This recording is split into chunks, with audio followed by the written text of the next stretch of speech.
বান্দরবানের পরিস্থিতি জানাতে যুক্ত হচ্ছেন সহকর্মী ক্যামুই অং মারমা।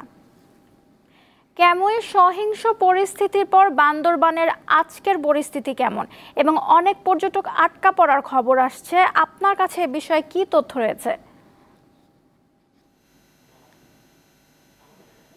নওশীন, খাগড়াছড়ির ঘটনায় খাগড়াছড়ির রাঙামাটিতে যে সহিংসর ঘটনা ঘটলেও বান্দরবানে তেমন প্রভাব পড়েনি।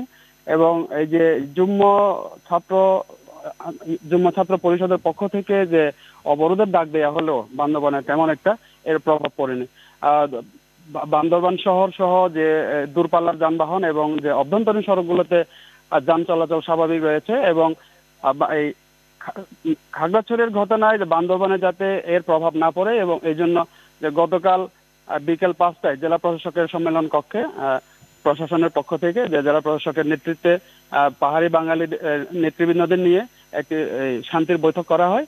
বৈঠকে যে প্রত্যেক প্রতিনিধি তারা যে একটা শান্তি শৃঙ্খলার জন্য তারা কথা দিয়েছেন যে তারা বান্দরবানে যেহেতু একটি সম্প্রীতির জেলা, এখানে যাতে কোনো রকম খাগড়াছড়ির যে সহিংসতার যে ঘটনাটা এর প্রভাব যাতে বান্দরবান না পড়ে, এই দুনো পক্ষই এতে কথা দিয়েছেন যে তারা সহিংসতায় যাবেন না।